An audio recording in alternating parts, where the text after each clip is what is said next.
Hi there, my name is Memo, this is my channel, Houseplanty Goodness, and essentially it's a place where I like to geek out about my big passion. You might be able to see some of it behind me. It's tropical houseplants. So today's video is going to be a bit different. Today I've got a bit of an unboxing. I haven't done an unboxing in a very long time. Not to say that I've not been buying or getting plants one way or another, I just haven't filmed it. And this week there's a lot of work being done in the house. I'm actually spending a lot of time painting walls, doors and things like that, so I won't be able to bring out quite as many videos. But seeing as I had some plants coming over, I thought I might just do a quick unboxing for everybody. So I've got 3 different plants boxes that have come through. 2 of them have got 1 plant each, and the 3rd one has got multiple plants and also a surprise plant on there as well. So if we start off with the biggest package, which also has some of the slightly more common plants and also an uncommon plant as well. So this is a plant as well, trying to see that it's not got any packaging that you might be able to see. This is from a UK-based local company called Tropical, and you can see some of the labeling at the top as well there. And I'm not going to show you all the other packaging on the box because it's got my details on, so bear with me whilst I cut this open. Right, let's do this very awkward large box, so let's see what's in it. This was an exciting plant. One specific plant is what caused me to go and buy the rest of the plants, if that makes sense. And if you're getting into tropical houseplants, you know that's generally what happens. You go for 1 or 2 plants that you want, and then you're just like, oh, this fell into the basket too. Need to stop waving the knife around. But it's a plant that I have actually done a previous unboxing, again from Tropical, because I think this is the only place that I've ever found this plant around. This was doing quite well. I had it in the garden, and I don't think it's particularly hardy. I didn't bring it in before the move from the previous property to this property, so that plant might have perished. I was hoping I might be able to revive it for the summer, but it didn't do too well. And you can see the plants are really well packaged. I'm trying to do this without like dropping all the plants. You can see there's some support sticks. I'll hopefully bring it in so it can focus. There's some support sticks, there's some newspaper, and the plants are nestled inside. So let me see how I'm going to get them out of the box and show them to you.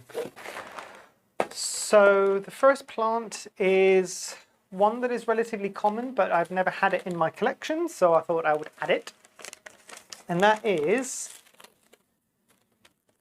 the Philodendron hederaceum, or the heart leaf philodendron, but let me get the papers off, but the neon version.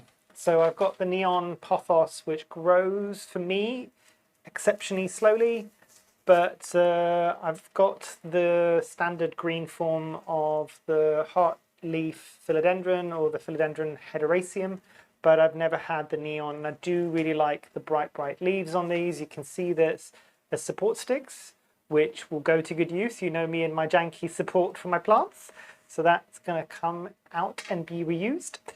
But it's also packaged really well in a plastic bag around the pot, which I'm assuming is coming in soil, because usually the plants from Tropical do. Yep, and it might not be soil itself, it might just be pure cocoa fiber, which is good. It's a relatively airy mix as well, so I'll let this acclimate for a bit and then I'll move it into my usual airy aroid soil mix. But really good specimen.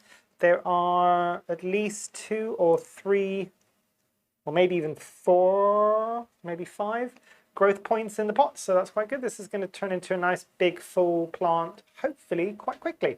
So I'll put this down and I'll show you the next one. So the next plant is one that I've not had before, purely because I wanted to get a good idea of how to grow this plant, and I think it's called Red Leaf Exotics. I'm not entirely sure. If I'll find the name of the YouTube channel. Very knowledgeable individual that runs that and mainly deals with monkey pitchers or pitcher plants essentially. So this is a carnivorous plant, and this is something that you've probably seen. I've not got a specific rare variety. I'll see if I can find the specific species and put it up on the screen, but you can see it's a nice small pitcher plant. Not had one before, and I've always wanted to put one in my collection. And as I mentioned, I think it's Red Leaf Exotics. As I said, I'll put the link at the top. Grows these exclusively. They're based in the States. Grows these exclusively, and they had some great care instructions. I was waiting for them to kind of explain what they do with theirs, because they grow them really nicely in a similar environment. They grow them in a greenhouse, but conservatory is as close as I can get to that. So again, packaged really, really well with the support stick. I'm loving the support sticks that I'm going to be able to use for my other plants now, and need to be a bit gentle with this one. This is very different from the Sarracenias. Those will grow in boggy environments. This is different. This is more like an aroid, so it does like a lot of aeration in the roots. And I will be having to change the grow media, but this is what it comes with from a lot of the growers. But based on the advice that I'm seeing online, this will do better in a different kind of media, and I might do a repot with me with that one, just so you can see if I've got time. As I said, this week's a bit manic, so if not, I might post an update on it soon. But yeah, the lovely little monkey pitcher plant. Right, this plant is the plant that the original order happened because of, essentially, if that makes any sense grammatically. This is the plant that I originally wanted, which basically caused me to buy all the rest of the plants as well, just because whilst I'm there, I might as well fill in the order. And it's as beautiful as it was the first time when it came around, and this grows super, super fast. So this plant, and I'll bring this in a bit closer, I'll take off the support stick so you might be able to see, this is one that you don't see very often. This is, and I'll see if I can actually get that to focus a bit more on the plant rather than me, and I don't know if you can see this, but this is, if I'm not mistaken, it's a Solanum pyracanthum. And I'll see if I can get some close-ups of the leaves, and you might be able to see if I bring it in close again and get it to hopefully focus not on me but on the plant itself. You might be able to see that the leaves are very delicate. They're very thin leaves. This is related to the tomato family, so I'm assuming it's also related to Deathly Nightshade, and it does look like a bit of a dangerous plant. I'm assuming the naming of this plant is unlike a lot of the namings for plants which are Latin. This might be from a Greek origin, because the spikes themselves are red at the base and yellow at the top, and they look a bit flame-like, so a bit like fire. And pyr in ancient Greek tends to mean flames or fire or warm or hot. Canthum would have links towards anganthi, which in Greek means spike. So, or yeah, so spikes essentially. So fiery spikes, as you can see from the actual plant itself, is probably where it gets its name from. But as I said, having grown this last year, it does grow a bit like a weed. This time round, I'll probably leave it outside for a few days whilst we still get some warmth now in August, but then I'll probably bring it inside. What I failed to do last year, this will actually get little fruits on it after it blooms, which look like tomatoes. Do not consume them. They are not edible. But I didn't take any of the seeds last year to plant out to have more of these. And I know that it's apparently relatively easy to do to grow from seed. So this year round, I'm going to hopefully attempt to do that. Very, very, very cool plant. If you do have a chance to ever get your hands on one of these, definitely do. And I won't unwrap it, but again, it's in plastic, it's in a nursery pot, and it's in soil, I would imagine. This is one that Carl, the owner of Turner Tropical, does grow themselves in their polytunnel there. So this is nice to know that this plant specifically was actually grown around the corner here in Norfolk. So yeah, very, very cool. I'll put this down and I'll go for the last plant. And this is the last plant, and this is one that the owners kind of contacted me and said they've actually added an extra plant in there. This is not one that I'd ordered before, so I don't remember the name of this. off the top of my head. I will put it somewhere on the screen, but having seen what the adult or the mature version of this plant will end up becoming, I cannot wait to see this get much larger. It's another tropical.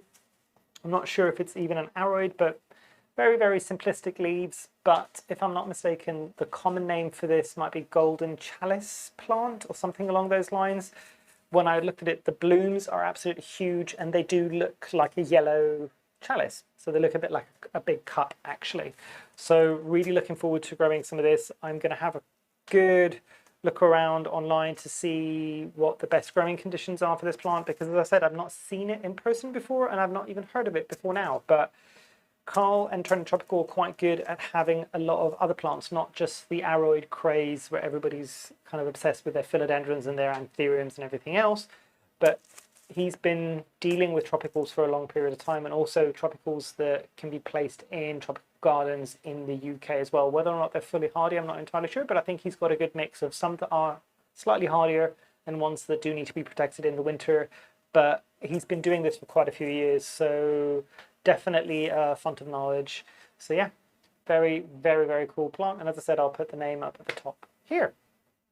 Now, moving on to the next two packages. Both of these were purchased from eBay from two separate sellers, and both of these plants are plants that I've been wanting to find for a long period of time. One which I've been looking for over a year and a half now, which is really cool, and the other one, Philodendron. So let me bring those up now. So I don't know with these plants which one I'm going to find first, so let's have a look. So a lovely, lovely note from the eBay seller. I'm not going to show what's written on there as well because it's a bit more of a personal note, but very, very, very cool. They seem to have a website as well called fairestplants.com. So check them out. I need to check them out as well and see what other plants they've got. Ah, very, very, very cool. Ooh, this came with something separate as well. Oh, nice. I think this little gift that comes with, if I'm not mistaken, let me see if it'll work. Yes, I think this is an antibacterial spray, but it's kind of small, so you can probably put it into a wallet. Very, very cool, especially considering that we're still in the midst of COVID. So this is a very cool plant, and I was hoping that this might be the first one I'll show you, basically, because out of the two plants, this is the least rare. Still a relatively rare and hard to find plant, but this is relatively small. Slight bit of cosmetic damage on there as well, but that's fine. That looks like it was done pre-shipping. This is the Philodendron mamei. But very, very cool. It's got the silvery hue on the leaves, and it's got four leaves and a fifth one on the way. But as you know, with most of these things, it's the leaf that's coming with that's kind of growing. A lot of the times, either it will fail entirely due to shipping stress, or it will potentially come out a bit deformed, but that's fine. It will still help the plant photosynthesize. I'm trying to get all the fragile tape off this plant without disturbing the roots too much. So really well packaged. I'm trying to see what it's in. I think it might just be in sphagnum moss and perlite. And yes, it is, and I can see some healthy roots. I'm not going to disturb this too much more, but one more time, the Philodendron mamei, or Philodendron mamei. Not entirely sure how you pronounce that. Now the really, really, really cool one, and this is a one that's quite rare. Not an aroid. This one also, it's the first time I've ever got a box where it's got eBay written on the side of it. So very cool. Not seen that before. I'm trying to not tilt it too much. The company that it's coming from is called Spiceotic Plants, and they're based in Essex from what it looks like. So let's have a look. I need to be a bit careful so I don't end up scoring this plant, because this is a very, very cool plant. Let's see, this is also one that's particularly difficult to grow from what I keep hearing from everybody, so I will talk a bit more about this. There are some instructions, and this is an invite to a festival, a bit more about the company itself and their eBay store and their website, and the invoice and packaging slip, which I'll leave there for now. So this is decent size as well. This is an orchid, and I know I've not been collecting too many orchids, and this is one that's meant to be for more of an intermediate towards advanced plant carer. But considering that a lot of my orchids have been growing very, very, very nicely, and I don't share my orchid collection too much, but I do have a relatively large orchid collection. I've been collecting orchids for almost 10 years now, I'd say. Yeah, probably from the first orchid, about 10 years.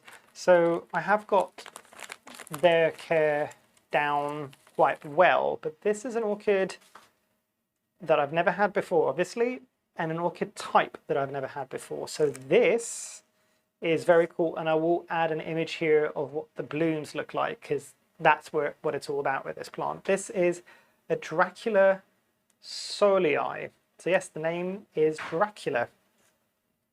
And let me see if I can unpackage this without disturbing it too much. And I will explain a bit more as to why this plant is a bit different. Okay, so I've unpacked it. There's another janky stick for me to use for something else. But essentially you might be able to see, and I was thinking I might need to repot this, but I think I might leave it as is, because this is an orchid that generally is suggested, based on my research that I've done on this, it is encouraged for it to be in a net pot and in sphagnum as well, and to never really let it go fully dry, because it will really suffer from it. The leaves are relatively thin for an orchid, bit grass-like. There's no pseudobulbs, if I'm not mistaken, with this one, and I'm not going to disturb it too much because I don't want to set it back in any way or form. But this, and based on the research that I've done, a lot of the Dracula orchids are cold growing orchids. So generally they like temperatures of between 15 and 16 degrees Celsius. Now, this means that these plants generally in the summer, even here in the UK, are not going to be the happiest. So this is going to have a specific place in the conservatory. I know the conservatory can get quite hot, but it also needs a substantial amount of humidity in order to stay happy. So that's one thing, and I'll probably do another video talking about the care of this plant. As I said, I'm just hoping at this point I can keep it alive, and if it blooms, it's a bonus, but if I can keep it alive, even better. The reason why, and I mentioned that it's in a net pot, the reason why it's in a net pot and it's encouraged that these specific types of orchids, all the Dracula orchids, the majority of Dracula orchids, I think some of them aren't all that don't always have the same trait. The flower spike will actually go down or out towards the side. So if you've got it in a opaque pot, you might say, oh, it's never bringing out a flower, there's never a flower spike coming out of it. And what you're not seeing is it's all within the pot itself and it's not going anywhere, so it's kind of aborting the bloom. So it's always suggested that you have a nice open net pot like this, so if the flower spike does come out, it comes out from one of the holes on the bottom. But this is a very, very cool plant, one that I've been after for a very, very long period of time, not one that comes up for sale very often. I think they had about a handful of these available. They weren't that expensive either, but they're just really difficult to come by. Very, very cool. I think that's everything. This is probably one of the longest videos I've had on here for a while, so I think it's over like 20 odd minutes. Apologies, but we had a lot to unbox. Hopefully you've enjoyed. If you've got any questions, any comments, as always, do drop them down below. I'd love to have a conversation with you. And yeah, in the meantime, I hope you've enjoyed. I hope you have a great rest of your day, and hopefully I shall see you here soon. Thanks. Bye.